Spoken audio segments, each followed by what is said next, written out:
So my name is Emilie Beaudon, and I'm the postdoc fellow 2014. And I'm an ice core chemist of the ice core and paleoclimatology group here. And my mission for this fellowship is to study trace elements, like elements that are in very low concentration in ice. So I'm measuring them, and with the goal of reconstructing the pollution history over the 500 years in the Tibetan Plateau and in the Himalayas.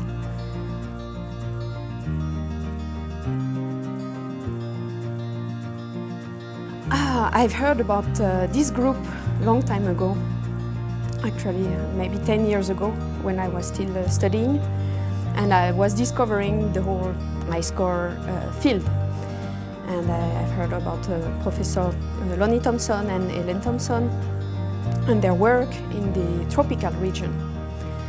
So even though I got trained on polar ice cores, I still kept an eye on the tropical ice core work, and I thought that okay, that's something that is missing in my understanding of the global climate.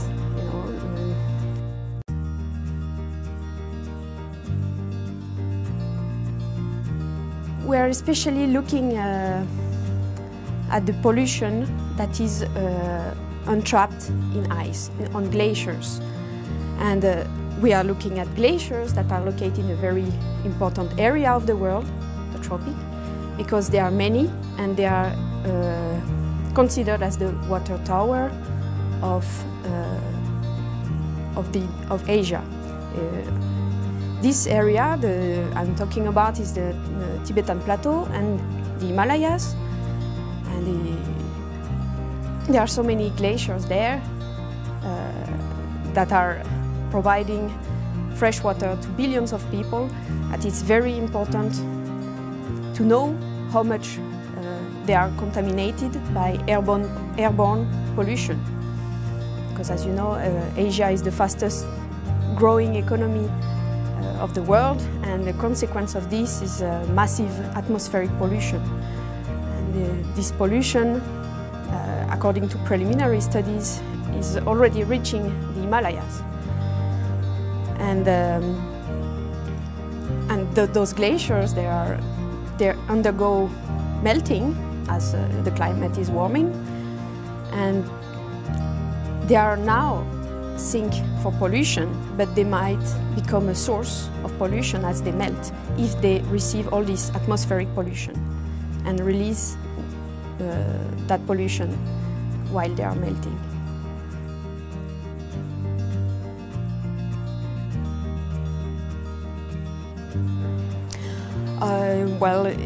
The different technique that we use on the field, of course, we drill ice cores with lightweight drills, because glaciers that we investigate are mostly located at very high altitude. So we have to take very lightweight equipment. We extract the ice, we pack it in the cleanest way possible. Then it's brought down and back to our lab here in Columbus. It's stored frozen, and we prepare samples, ice samples, in our freezer here. We dress in a clean way as well. We cut samples in discrete or small ice cubes. Then those ice cubes are taken to a clean room, very clean room, where they are melted and they are decontaminated with ultra-pure water.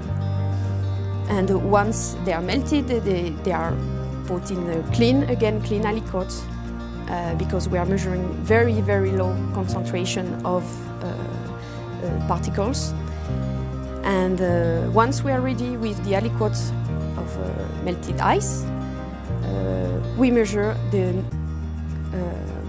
the concentration and also the composition of the dust part of the ice, like the particulate content, with a mass spectrometer. And we get concentration data and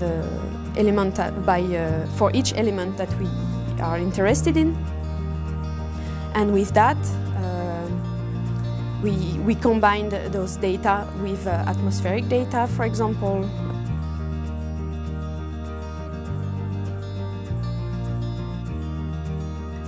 Not only want to know how much dust there is in ice, but we want to know what is the composition of the dust. So for that, we analyze for trace elements, like elements that are in very low concentrations, and particularly trace metals, because they are toxic to the environment.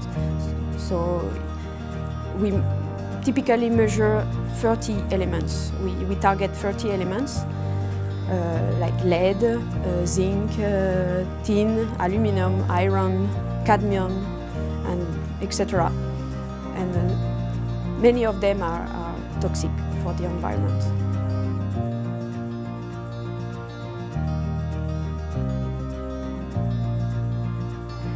I didn't really think about going into science. I grew up in the countryside, and I always wondered about nature in general. And what I knew very early, at early age, is that I wanted to understand how the planet is functioning. Also, I was interested by astronomy, and through my readings and the documentaries I could watch, I got to know that there was an ice cap on Mars. And as many kids, I was dreaming going to space and to other planets. And I thought, what could I do on Mars? Why would they send me on Mars? So maybe if I study ice, for example, then I would have a mission there. And growing up, of course, I got to read more and more about it. And I discovered that there was actually a field of glaciology. And my readings got me fascinated by the South Pole, by Antarctica. And I oriented my studies to explore that continent. So at some point it was no longer about Mars and going to space, but it was about going to the poles. And I did my study in Grenoble, in the Alpine region of France. And after my master, I got to overwinter in Antarctica. So at very early age, I would say, quite young, I got to achieve a dream that was to go there, but not as a tourist, as a scientist, which added a wonderful dimension to the dream, because the satisfaction came also from achieving a mission.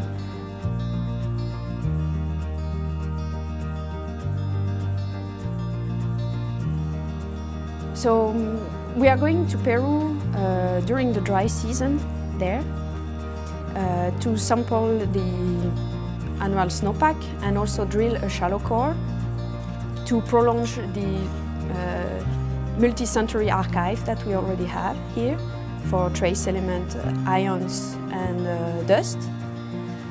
And we want to complete that. We suspect that there is an El Niño developing this year, and we are planning to measure the chemistry of the snow this year and next year, perhaps after the El Niño, to see what could be the impact of El Niño on that glacier.